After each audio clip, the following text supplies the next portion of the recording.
الحمد لله رب العالمين والصلاة والسلام على الحبيب العلي العظيم سيدنا محمد الهادي إلى صراط مستقيم. أما بعد،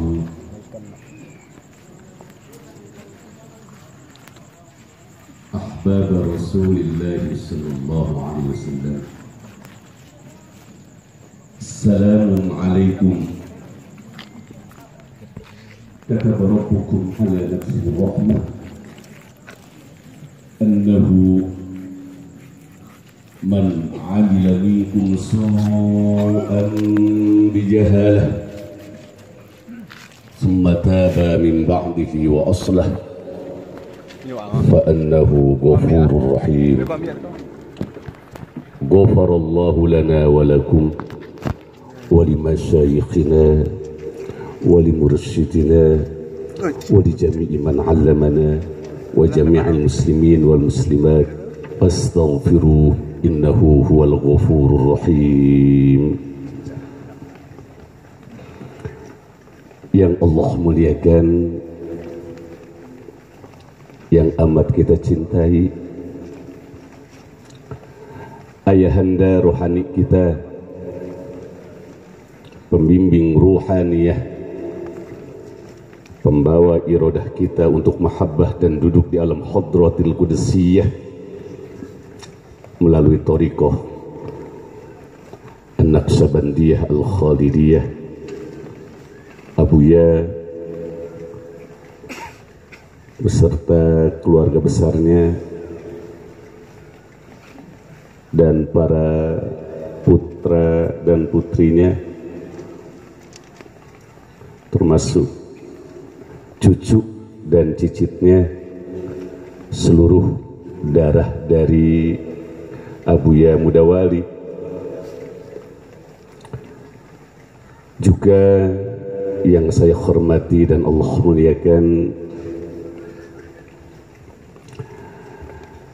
Kiai Haji Ali Abdullah selaku pengurus pusat Nahdlatul Ulama dan MUI, tak lupa para walid, para abu yang menjadi penerus dan tonggak perjuangan MPTT dari seluruh daerah, juga para wali nangro, bil khusus wali nangro Jakarta, dan para pecinta Abuya, khodam seluruhnya yang tampak sekali kecintaannya terhadap thariqah ini. Mudah-mudahan Allah subhanahu wa ta'ala memuliakan kita dunia dan akhirat.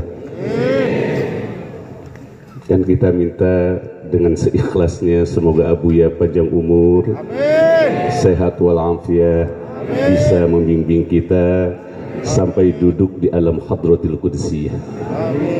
Puncaknya kita bertemu dengan Allah dengan husnul khotimah.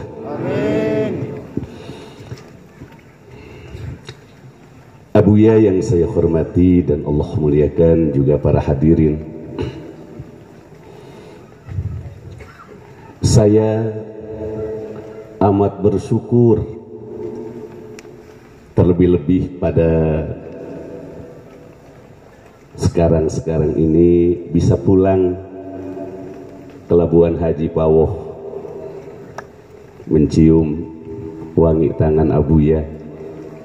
Selama pandemi ini hampir 9 bulan saya hanya robito ke beliau dan memandang foto beliau, membaca makalah yang memang saya taruh di ruangan mutolaah saya. Saya rindu ingin mencium wangi tangannya. Alhamdulillah saya sudah mencium dan hadirin semua sudah mencium dan memandang. Mudah-mudahan ini semakin cepat kita untuk bisa wusul ke Allah Subhanahu wa Ta'ala. Amin ya Allah. Dan pada acara maulid ini yang Syekh Abdul Qadir Jailani meriwayatkan satu hadisnya di dalam kitab Al-Mukhtaratnya, Allah Subhanahu wa Ta'ala pernah bertanya kepada Nabiyana Muhammadan sallallahu alaihi wasallam, as-samawati wal ardu liman ya Muhammad? 7 lapis langit dan bumi milik siapa ya Muhammad? Lalu Rasulullah menjawab, laka ya Rabb, milikmu ya Allah. Al-jannah wan nar, surga dan neraka milik siapa ya Muhammad? Laka ya Rabb, milikmu. Wa ana liman ya Muhammad, aku milik siapa? Wasakata Nabiyuna Muhammad sallallahu alaihi wasallam, lalu Nabi Muhammad tidak bisa menjawab Allah itu milik siapa. Kemudian Allah menjawab, ana liman shalla alaika ya Muhammad, aku milik orang yang membaca sholawat atasmu ya Muhammad. Maka orang yang rajin membaca sholawat, terlebih memahami nur Muhammad melalui perjalanan thariqah, memahami nur Muhammad melalui latifatul qalbi, karena latifatul qalbi tempatnya ma'rifat, termasuk nur Muhammad, lalu naik atas bimbingan mursyid sampai kepada memandang keagungan Rasulullah melalui ruh kita semua, karena ruh tempatnya mahabbah, lalu dibimbing oleh ruh mursyid kita sampai kita bisa melihat nur Muhammad dengan sir, dan di sana tempatnya musyahadah. Maka orang yang memandang Nabi Muhammad seperti itu akan mendapatkan kecintaan dari Allah Subhanahu wa Ta'ala. Lalu bisakah kita katakan dari nas yang johir ini mafhum ada pada mantuk, sehingga tidak ada mafhumul mukhalafah karena sudah dilalah pada mantuk? Orang yang merayakan hari lahirnya, orang yang cinta hari lahirnya, orang yang selalu rindu dengan Rasulullah lalu disebut sasar. Allah saja cinta, agama ini punya siapa? Latifatul akhfa kita yang Abuya terangkan ini adalah maratibil insan. Latifatul akhfa tempatnya Muhammad sallallahu alaihi wasallam. Orang thariqah mengasah itu dengan kalimat Allahu Allah. Maka beda pemahaman kecintaan kepada Nabi Muhammad orang yang berthariqah dengan orang yang belum berthariqah.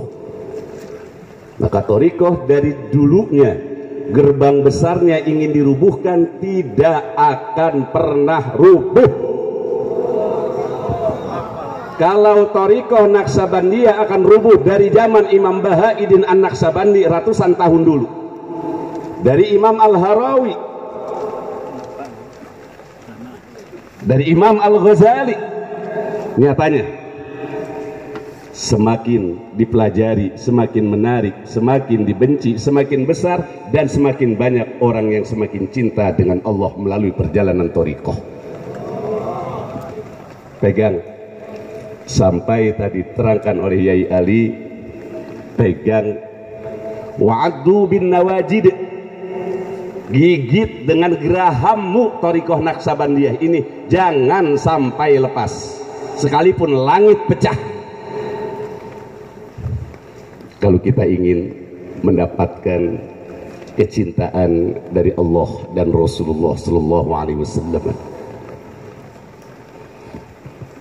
maka aku ini milik orang yang membaca sholawat kepadamu ya Muhammad. kita semuanya, terlebih dalam thariqah itu tidak pernah ada meninggalkan sholawat.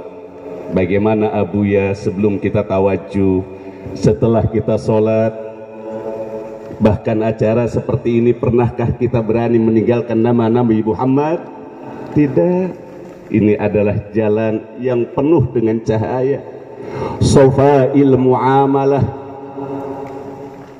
bersihnya langkah di dalam beramal, dan kita bisa rasakan itu bagaimana tentremnya hati kita.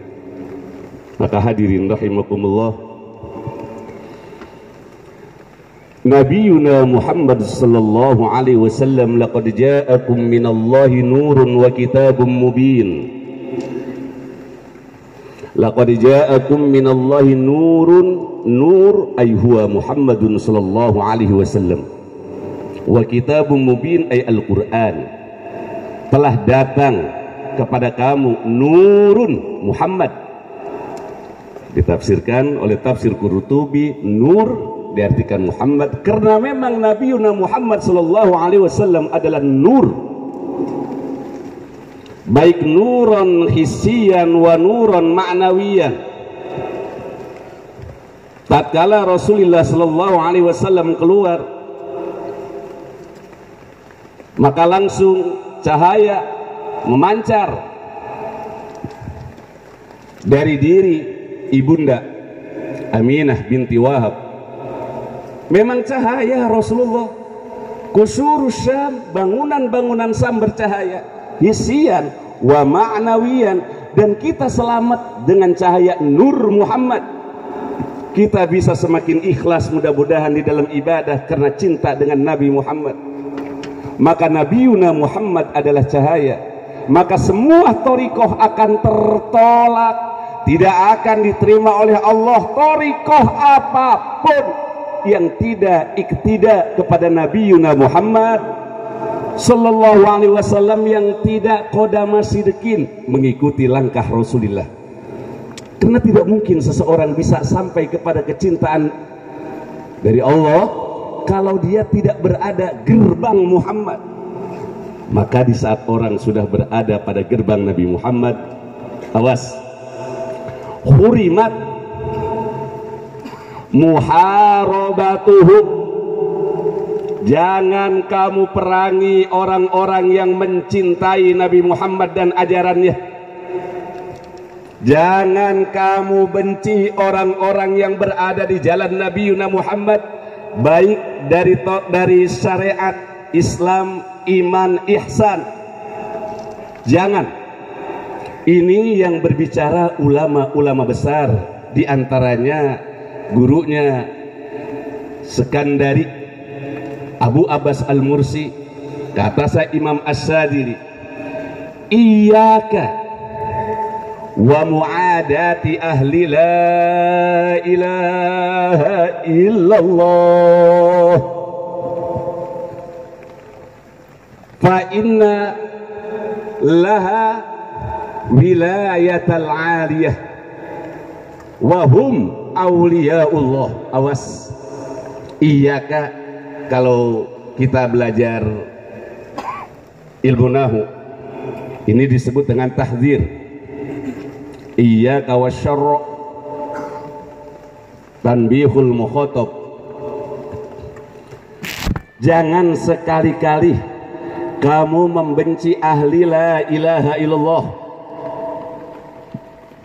karena orang yang sudah nanti ahli la ilaha illallah itu ada tingkatan qauli la ilaha illallah, ada tingkatan berubah akhlak dengan la ilaha illallah. Ada dua, ahli qauli la ilaha illallah, ahli la ilaha illallah. Ahli qauli, lidahnya sudah rajin mengucapkan la ilaha illallah, tapi masih berada di dalam kesemangatan ibadahnya belum meningkat, itu masih bagus. Kemudian ada yang memang sudah ahli mengucapkan la ilaha illallahnya langsung sudah ma'rifat. Awas, jangan kamu membenci orang-orang yang mengucapkan la ilaha illallah karena mereka telah mendapatkan kecintaan yang tinggi dari Allah Subhanahu wa ta'ala. Mereka orang-orang yang rajin mengucapkan la ilaha illallah telah mendapatkan wilayah kecintaan al-ammah al-aliyah, kecintaan umum, di mana-mana orang sudah suka mengucapkan la ilaha illallah nafi isbat dan Allahu Allah, orang ini telah mendapatkan cinta dari Allah. Kemudian wahum auliyaullah, mereka adalah kekasih-kekasih Allah. Wa in khata'u waja'u bikurobil ardi khataya lakiyahumullahu bimisliha maghfiratan.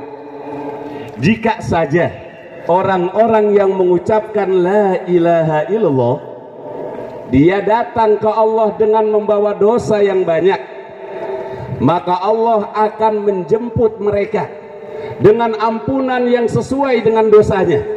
Sebanyak apapun dosa orang yang mengucapkan la ilaha illallah, maka akan diampuni Allah. Wa man tasbutu, siapa orang yang telah tetap wilayatuhu, kecintaannya dari Allah, harumat muharabatuhu, haram untuk diperanginya. Silahkan terangi orang-orang yang mengucapkan la ilaha illallah, Allah akan buktikan keagungan la ilaha illallah. Karena kalimat itu tercantum di pintu surga. Silahkan hadirin. Dan kalimat itulah yang kita harapkan nanti di saat kita pulang menghadap Allah. Kemudian ada seorang ulama yang dia rela untuk dikenal tidak diijabah doa untuk dirinya, tapi dikenal diijabah doa untuk orang lain. Ini ulama yang menyebarkan kasih sayang. Ulama saking kasih sayangnya, biar saya yang sakit tapi masyarakat sehat. Harisun alaikum bil mu'minina raufur rahim. Biar masyarakat kenyang, saya yang lapar. Ada seorang ulama, Pak, dia punya penyakit kulit dan itu tidak sembuh-sembuh. Tapi jika beliau mendoakan orang lain itu doanya cepat disembuhkan Allah, mustajabah doanya. Orang sakit perut misalnya, minta air, dibacakan itu air dengan doa, lalu diminumkan, sembuh. Ada pedagang usahanya ingin maju misalnya, lalu ditiupkan itu bacaan pada air, disiramkan jadi maju, dan itu sudah terkenal. Sementara beliau sendiri badannya sakit nggak sembuh-sembuh, sakitnya itu gatal. Lalu murid-muridnya bertanya, ya Syekh, kenapa Syekh tidak berdoa untuk diri Syekh supaya penyakitnya diangkat oleh Allah? Orang lain saja didoakan oleh Syekh sembuh, kenapa Syekh tidak meminta supaya penyakit itu diangkat? Apa jawaban beliau? Tahukah kamu, di dalam kesabaran itu ada ilmu yang tidak saya dapatkan dari kitab. Di dalam kesabaran, di dalam menerima apapun, musibah, penyakit, cobaan, bala dan segalanya, di sana ada pintu untuk memahami keagungan Allah. Dan hampir setiap malam, di saat saya bisa sabar menerima cobaan ini, hampir setiap malam saya berdialog dengan orang-orang solih, ruhaniyah orang-orang solih, dan itu tidak saya dapatkan di saat saya sehat. Maka di balik musibah, cobaan, fitnah buat orang-orang tertentu, itu akan memetik hikmah, akan memetik ilmu, dan di situ ada kenikmatan. Dan saya yakin teman-teman semua sudah merasakan itu. Hayu kita tingkatkan menjadi orang yang sabar, karena pada kesabaran itu ada ilmu yang sangat besar dan sangat membantu kita untuk mendekatkan diri ke Allah. Orang yang sabar inilah wabasyiris sabirin, akan diberikan kabar gembira oleh Allah jika kita muridin inginnya wusul ke Allah. Fa insya Allah dengan sabar ini semoga kita cepat wusul ke Allah subhanahu wa ta'ala. Ini adalah satu kenyataan daripada perjalanan alim ulama. Yang kemudian hadirin, ulama-ulama di dalam menyampaikan ilmu itu ada manis tasrofa, ada man wasola, ada man nakola. Ada orang yang menyampaikan ilmu torikoh atau makom-makom di dalam perjalanan torikoh. Ada manis tasrofa, dia menyampaikan ilmu itu hampir sampai, tetapi belum sampai.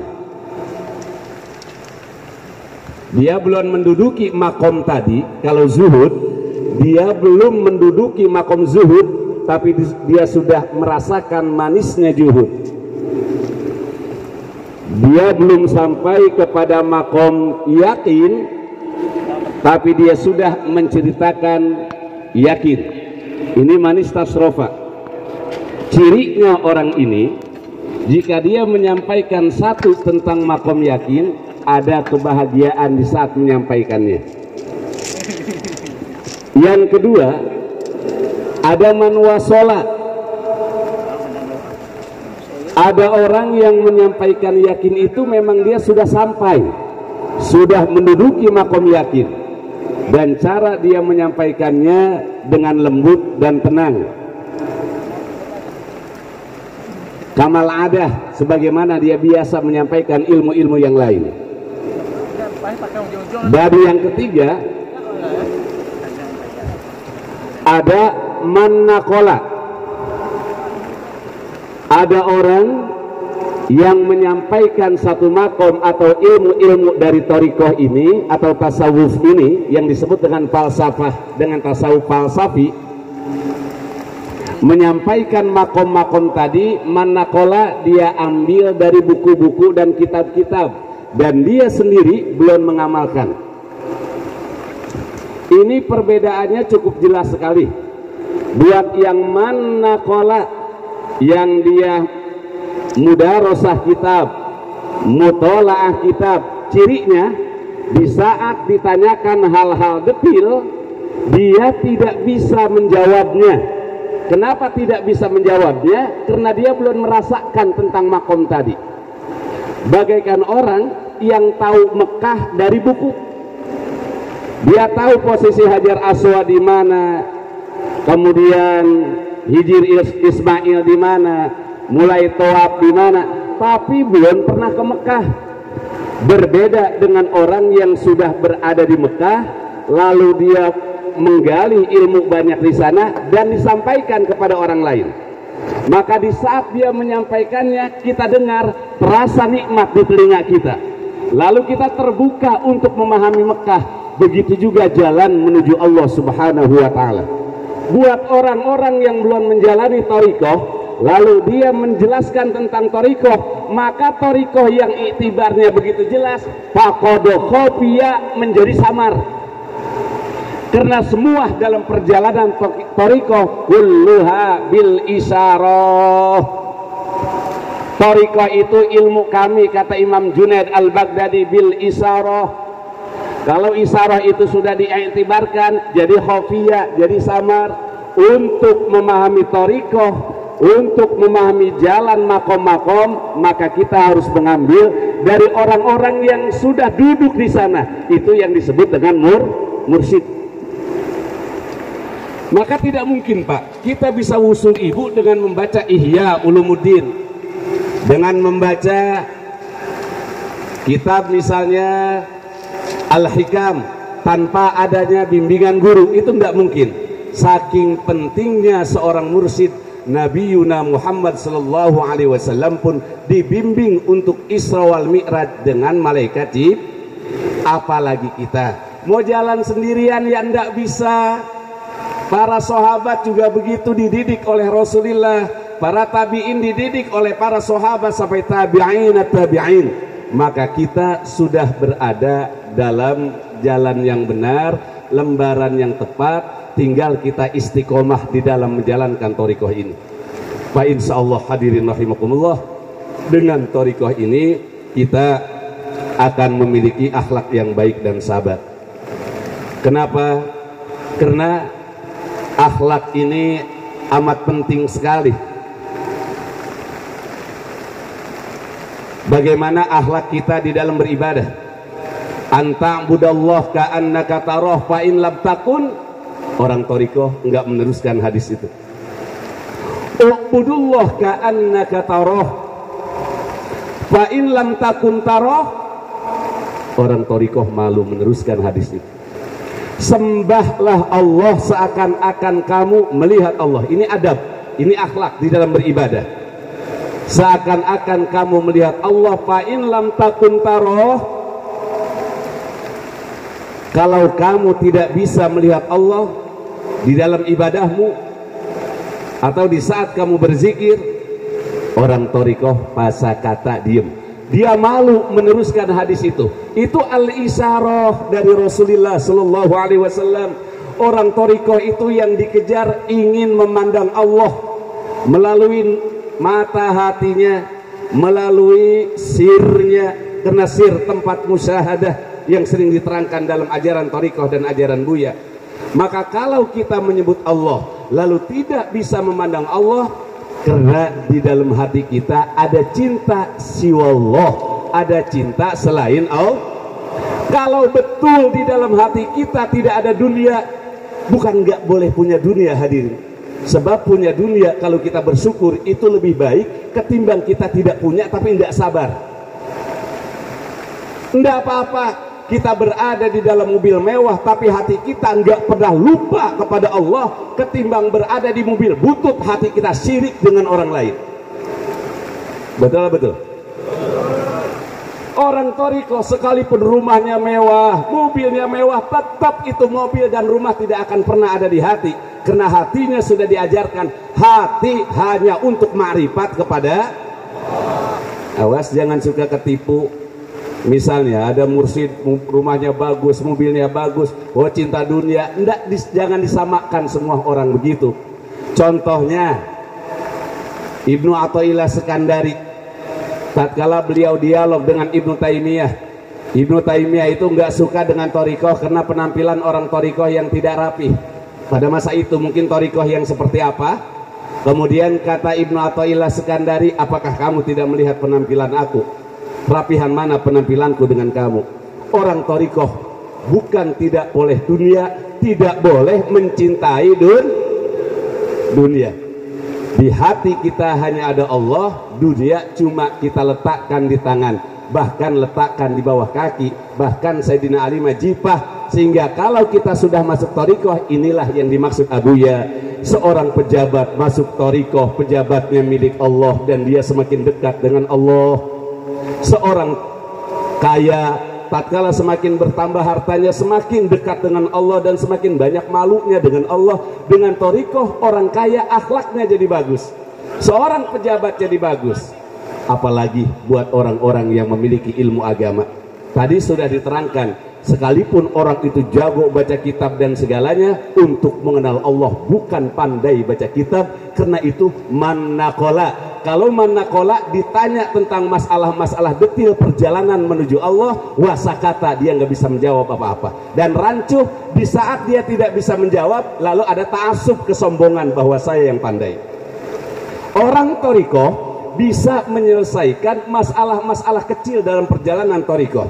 Al-Habib Abdullah bin Alwi Al-Haddad menerangkan, fasallim li ahlillahi fi kulli muskili ladaika ladaihim wadihun bil adillati.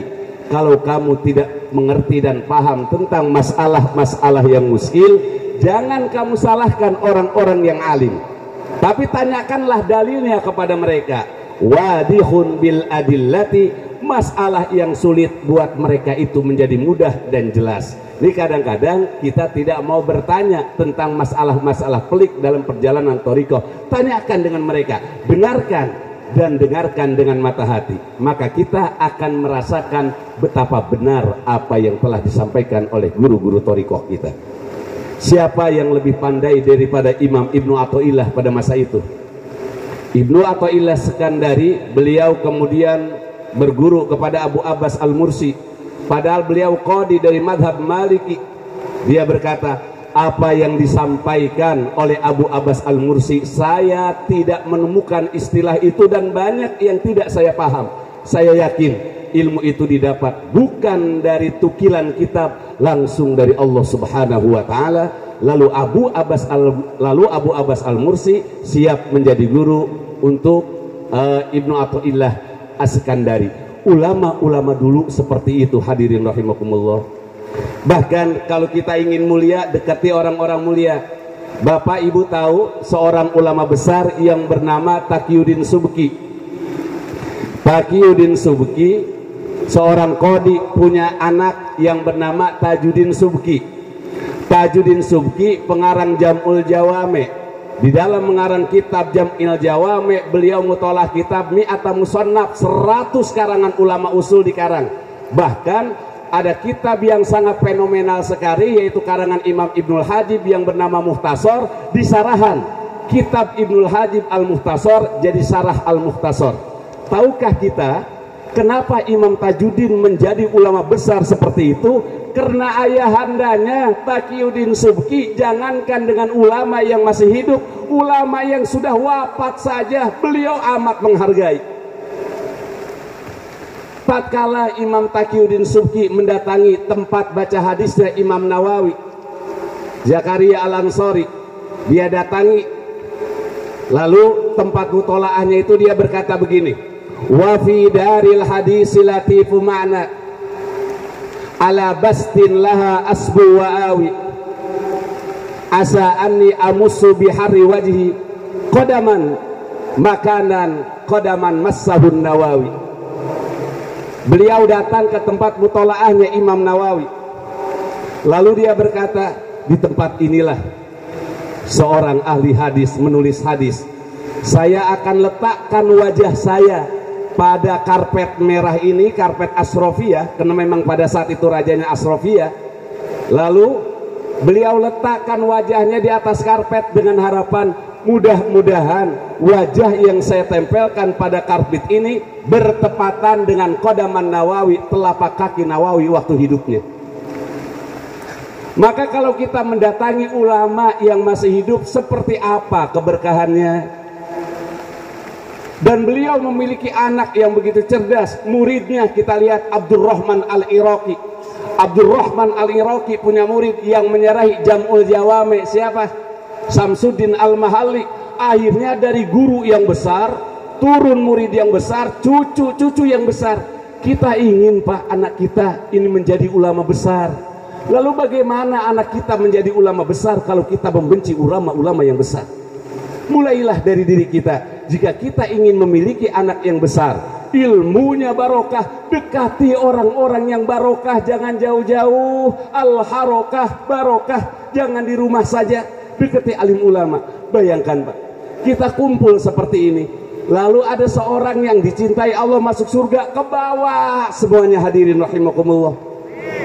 Di mana coba ruginya? Maka hati-hati Sayyidina Ali di dalam menyikapi perbedaan. Bagaimana? Sayyidina Ali itu pernah ditanya, ya Imam, apakah orang itu orang kafir yang membenci Ali? Oh bukan, dia orang Islam, dia bersahadat. Nggak boleh mengkafirkan orang yang masih bersahadat, sholat dan segalanya. Lalu apakah mereka orang munafik? Bukan. Orang munafik itu la yadhkurunallaha illa qalila. Mereka zikirnya lama, bahkan penghafal Quran. Kalau mereka penghafal Quran, zikirnya banyak dan bukan kafir, lalu kenapa membenci Anda ya Ali? Oh, ikhwanuna baghaw alaina. Mereka itu bukan orang kafir, mereka itu juga bukan orang munafik, mereka itu teman kita tapi nggak suka dengan kita.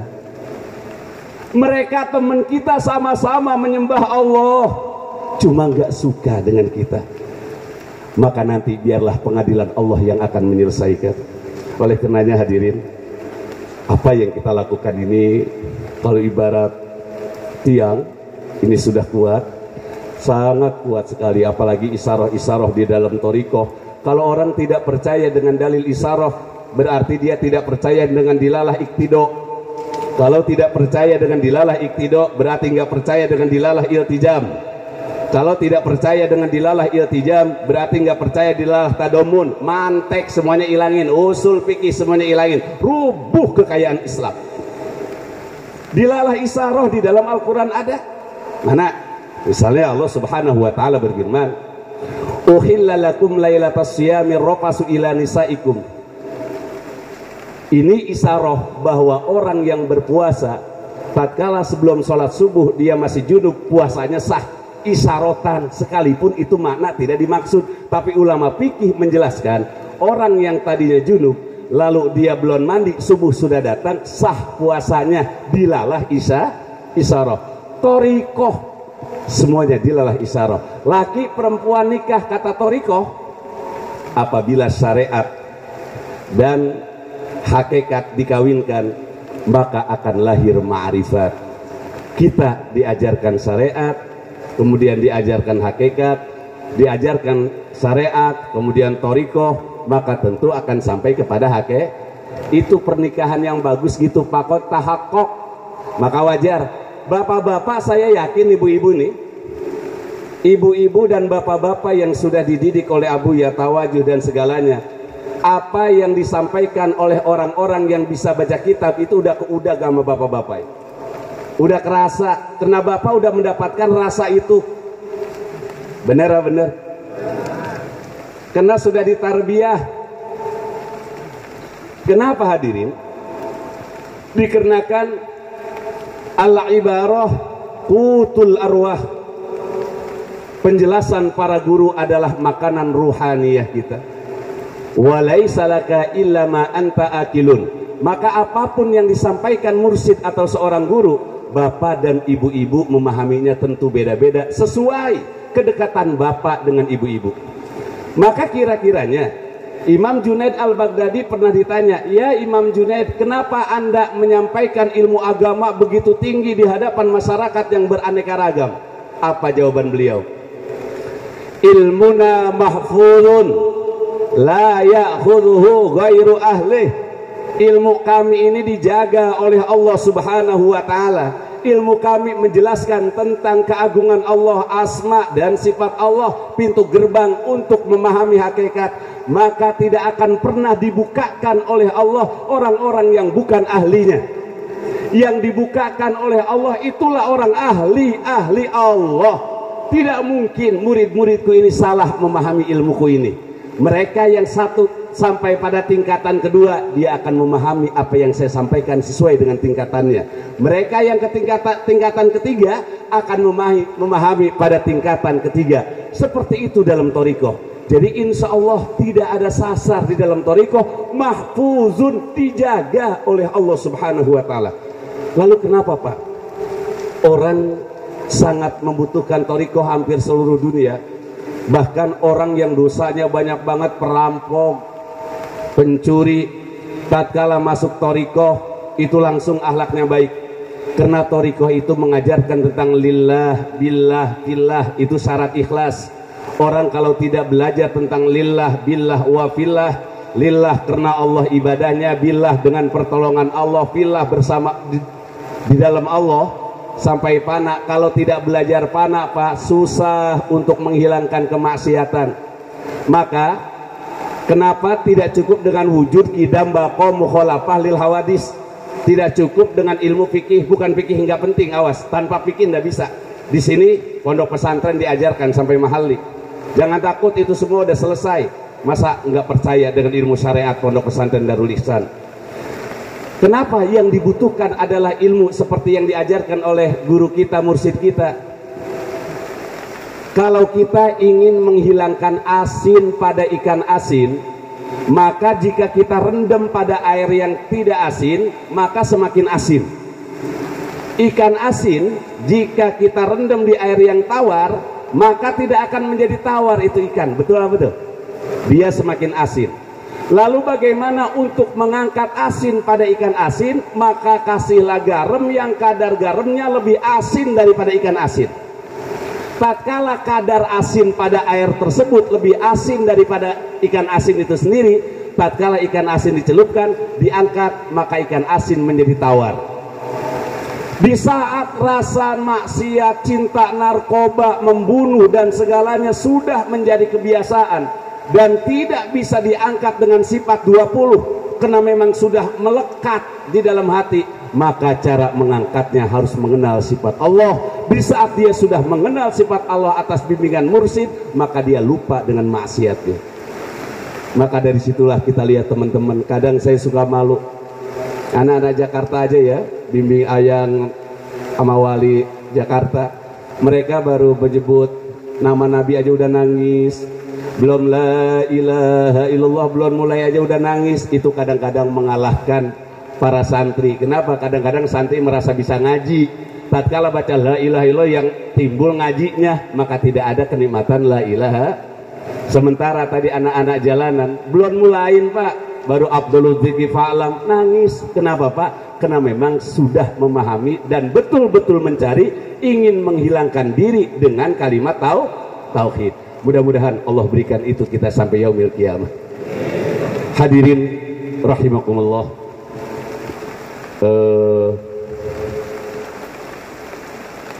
perjalanan ruhaniyah ini adalah titipan ruh kita ini, cerminan dari Nur Muhammad sallallahu alaihi wasallam. Kalaulah Jabir pernah ditanya, an awwali syai'in khalaqahullah, ya Jabir, apa yang pertama sekali Allah ciptakan? Jawaban Nabi Muhammad, nur nabiyika, nur nabimu ya Muhammad. Dari nur Muhammad kemudian timbullah ruh termasuk kita. Maka roh ini harus dikembalikan kepada Allah subhanahu wa ta'ala. Kita akan menjadi orang yang gagal, enggak bisa pulang, enggak bisa innalillahi wa inna ilaihi raji'un kalau roh ini tidak dibimbing oleh seorang mursyid. Enggak bisa pulang Pak, enggak bisa. Kalau roh kita terlalu kenceng dengan dunia, diajak pulang ke akhirat berat. Maka supaya kita tidak sasar pulang menghadap Allah, yaitu husnul khotimah, maka roh ini jangan jauhkan dari Allah, karena dia Nur Muhammad, Nabi isbat. Jangan sampai yang ada di dalam badan kita ini hanya makan, minum dan segalanya. Di saat kita makan lupa dengan keagungan Allah, dengan Nur Muhammad, dan Nur Muhammad ini nanti diambil oleh Allah subhanahu wa ta'ala. Dan di saat itu diambil, yang dijelaskan oleh Al-Quran tadi, inna lillahi wa inna ilaihi raji'un, maka kita dibimbing supaya bisa pulang ke Allah. Selama kita berada dalam bimbingan ini, Bapak hadirin yang saya muliakan, awas, kita harus betul-betul bisa berakhlak baik, ikuti apa yang diajarkan oleh mursyid kita, nggak boleh lepas sedikit pun. Kita nggak mungkin bisa menggodak beliau, dan kita sudah yakini, saya lah Pak ya, kali ada yang belum dengar, saya sendirilah saya alami. Ruh saya kemana berangkat waktu zikir beliau nangkep. Itu kan, coba bagaimana kalau nggak punya mursyid. Kata Buya, kalau nggak ditarik ya Ijen udah meninggal. Itu udah bisa ngudag. Dan itu ada di alam sadar. Maka kata orang apa, enggak, kata saya Buya mursyid saya. Kata Buya, kalau nggak ditarik meninggal saya. Ini seorang mursyid tadi diterangkan tanggung jawabnya sampai ke sana. Maka Robi itu amat penting. Mudah-mudahan Buya panjang umur, sehat walafiat. Kemudian tekad kita jangan sampai geser seperti murid-muridnya Imam Al-Harawi, Syekh Abdul Qadir Jailani. Mudah-mudahan pada malam ini kita semuanya semakin ditambah oleh Allah kehusuan di dalam ibadah dan ketentraman di dalam hidup. Juga yang terpenting, semoga kita bisa ma'rifat ke Allah subhanahu wa ta'ala. Itulah ilmu yang paling agung, baik kata Al-Quran ataupun Al-Hadis, sampai kepada tingkatan ihsan, an ta'budallah ka'annaka tarah, fa in lam takun tarah, hilangkan nafsu sampai kita melihat Allah. Lalu bagaimana melihatnya tergantung Allah nanti seperti apa membimbing kita. Yang penting dari pendidikan guru, makalah dan segalanya itu sudah anak tangga untuk mengenal Allah. Baca makalah dengan serajin-rajinnya, karena saya sudah tulis komen pendapat saya tentang makalah Buya, itu tulisan yang mata penanya dibasahi oleh nur ma'rifat.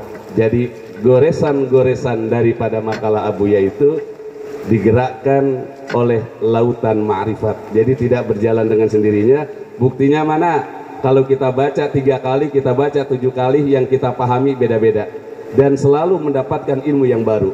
Itu kalau hati kita terbuka. Kalau hati kita benci, semakin kita baca semakin gak suka. Tergantung Anda mau paham atau tidak. Buka hati Anda sebenar-benarnya. Jangan merasa pintar.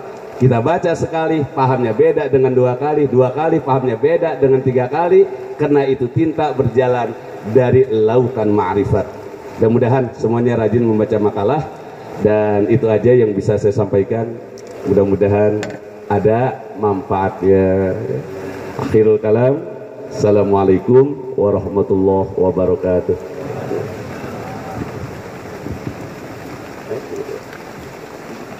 Di kedua.